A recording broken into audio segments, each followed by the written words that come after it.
Good evening, friends. Hope all you are doing well. And myself, Balbir Kaur, and I'm student of LC1, Law Center 1, Faculty of University of Delhi.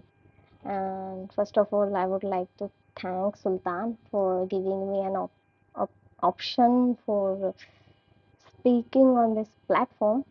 And yeah, let's begin. And the topic is medical termination of pregnancy. And I think you all देखा ही होगा आपने कि इस पे recent judgment आई है, that is X versus principal secretary health and family welfare department, government of NCT of Delhi. So main concern हमारा यही है कि इस केस जो ये जजमेंट आई है इसमें सुप्रीम कोर्ट ने क्या हेल्ड किया है। बट इससे पहले मैं आपको थोड़ा सा medical termination of pregnancy act 1971 and the medical termination of pregnancy amendment act 2021, जो ये अमेंडमेंट पार्लियामेंट द्वारा की गई थी, इसके बारे में आपको थोड़ा बताना चाहूँगी, सो दैट आपको एक क्लियरिटी रहे कि जो ये केस है उसमें एक्चुअली हेल्ड किया गया है तो वो उसके रिगार्डिंग क्या है। सो सबसे पहले medical termination of pregnancy act 1971. So it talks about the pregnancy termination and it legalize abortion, ठीक है। एंड ये आपका बताता है कि रजिस्टर्ड मेडिकल जो प्रैक्टिशनर है उनका रोल क्या रहेगा टर्मिनेशन ऑफ प्रेगनेंसी में। एंड सेकेंडली, किन सर्कमस्टांसेस में जो वुमेन है वो प्रेगनेंसी की टर्मिनेशन करवा सकती है, उसके क्या क्या रूल्स और ये सब है, इसके बारे में ये जो एक्ट है ये डील करता है। जो पार्लियामेंट है इसने इसमें अमेंडमेंट की थी 2021 में। सो फर्स्टली दोनों में क्या मतलब क्या अमेंडमेंट पार्लियामेंट ने किया।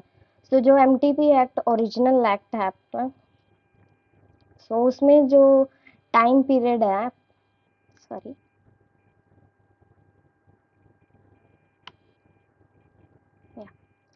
जो एमटीपी एक्ट है आपका, maximum period of termination of pregnancy जो है उसमें प्रिस्क्राइब किया गया था 20 वीक्स। सो आपके पास या तो 0 से 12 वीक्स के अंदर आप टर्मिनेट करवा सकते हैं प्रेगनेंसी, या फिर 12 से 20 वीक्स में। सो डिफरेंस क्या रहता है इन दोनों में कि अगर आप 0 से 20 वीक्स के बीच में करा रहे हैं तो आपको opinion of one medical practitioner की ज़रूरत पड़ेगी। अगर आप 12 से 20 वीक्स में करवा रहे हो तो आपको 2 रजिस्टर्ड मेडिकल प्रैक्टिशनर की ओपिनियन की ज़रूरत पड़ेगी। बट जो अमेंडमेंट पार्लियामेंट ने की है उसमें इन्होंने जो time maximum period of termination of pregnancy है वो 24 वीक्स कर दिया। और इसमें 0 से 20 वीक्स में अगर आप करवाते हैं तो 1 रजिस्टर्ड मेडिकल प्रैक्टिशनर, और अगर आप 20 से 24 वीक्स में करवाते हो तो 2 registered medical practitioner. So it just maximum period है उसको एक्सटेंड किया है पार्लियामेंट ने। And the second change it made to the section 3 of medical termination of pregnancy act. मैं आपको इसकी explanation 1 पे लेके जाना चाहूँगी सबसे पहले, क्योंकि सबसे important हमारी केस के लिए यही है। For the purpose of clause A, where any pregnancy occur as a result of failure of any device or method used by any woman or her partner for the purpose of limiting the number of children or preventing pregnancy, and rest you can read by yourself. So इसमें जो parliament ने change किया है वो any women और हर partner. सो इसमें उन्होंने any women के लिए यानी कि अमेंड कर दिया कि पहले जो एक्ट था उसमें था कि only a married women, so only a married women जो है वो टर्मिनेट करवा सकती थी प्रेगनेंसी को। बट इसमें आपके पास है कि एनी वुमेन। सो ये इस सब के लिए मतलब एक वाइडर इंटरप्रिटेशन आप कह सकते हैं कि ऐसा कर दिया गया पार्लियामेंट की एनी वुमेन आपकी प्रेगनेंसी टर्मिनेट करवा सकती है। सो कंडीशंस हैं कि वो किस किस कंडीशंस में करवा सकती है, वही ग्राउंड्स ऑफ टर्मिनेशन है। सो इसके बाद जो ये केस है हमारा case X versus principal secretary वाला एनसीटी ऑफ दिल्ली। सो इसमें क्या था कि एक गर्ल थी 25 ईयर अनमैरिड वुमेन जिन्होंने दिल्ली हाई कोर्ट में पिटीशन फाइल करती हैं for the termination of pregnancy of 23 weeks and 5 days. stating that her pregnancy arose of consensual sexual relationship, but उनका जो पार्टनर था उन्होंने उनसे मैरिज करने से मना कर दिया, and because she was unmarried so वो प्रेगनेंसी को टर्मिनेट करवाना चाहती। तो दिल्ली हाई कोर्ट के जो डिवीज़न बेंच था उन्होंने रिफ्यूज़ कर दिया था कि जो भी अनमैरिड वुमेन है, ये जो रूल्स है मेडिकल टर्मिनेशन ऑफ प्रेगनेंसी से रिलेटेड उसमें कहीं फॉल नहीं करती। So she approach the supreme court, और सुप्रीम कोर्ट ने एक इंटरिम ऑर्डर पास कर दिया कि आप प्रेगनेंसी टर्मिनेट करवा सकते हैं, द कंडीशन बीइंग कि आपको जो भी ये मेडिकल बोर्ड है उसकी परमिशन लेनी पड़ेगी, या ये आपका जो है हेल्थ पे कोई साइड इफेक्ट्स या फिर मतलब आपकी हेल्थ के लिए हानिकारक ना हो।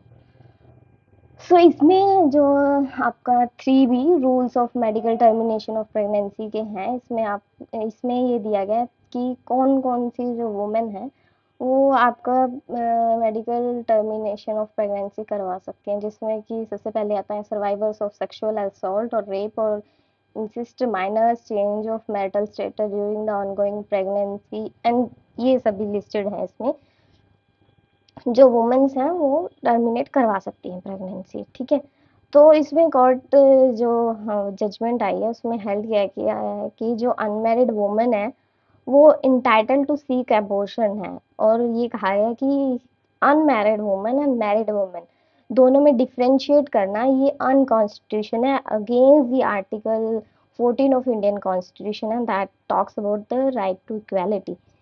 सो जो अमेंडमेंट आपको मैं एक बार दोबारा लेके जाना चाहूँगी, अमेंडमेंट जो पार्लियामेंट ने की थी वो भी यही कहती थी कि एनी वुमेन और हर पार्टनर अबॉर्शन सीक कर सकते हैं।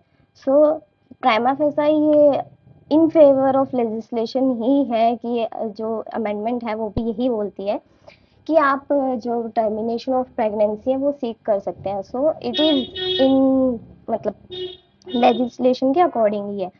और ये जो भी वुमेन है जो सीक कर रही है मेडिकल टर्मिनेशन ऑफ प्रेगनेंसी का, ये उसकी रिप्रोडक्टिव राइट का भी पार्ट है, उसकी इंडिविजुअल एटोनॉमी है कि वो कंसीव करना चाहती है नहीं, क्योंकि कहीं ना कहीं वो उसकी जो हेल्थ है, उसकी जो रिप्रोडक्टिव हेल्थ है उसको अफेक्ट करे। सो एक राइट टू लाइफ भी बनता है उसका कि हाँ वो करना चाहती है, क्या है उसका प्रोस्पेक्टिव। और सेकंड एक चीज़ और जो सुप्रीम कोर्ट में इसने हेल्ड की है कि जो जो रूल्स हैं 3B उसमें जो rape includes marital rape for the purpose of NTP act. हम सभी जानते हैं कि constitution validity of exception 2 of section 376 of IPC अभी पेंडिंग है सुप्रीम कोर्ट में।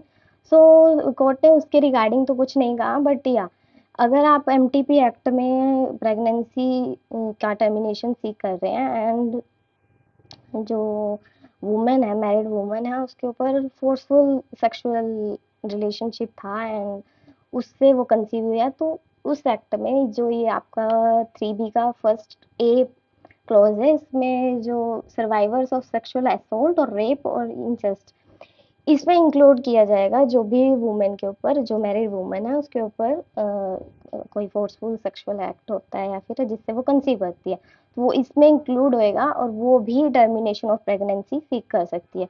और इसके लिए जो वुमेन है उसको ये प्रूव करने की जरूरत नहीं है कि हाँ रेप कमिट हुआ है या फिर फोर्सफुल सेक्सुअल असॉल्ट है। अगर वो ऐसी एप्लीकेशन डालते हैं कि हाँ फोर्सफुल एक्ट था हस्बैंड का एंड सो वो टर्मिनेट प्रेगनेंसी की टर्मिनेशन के लिए सीख कर सकते हैं। So thanks for watching video, I think you understand all what I was trying to say, and thanks a lot, thanks for watching video.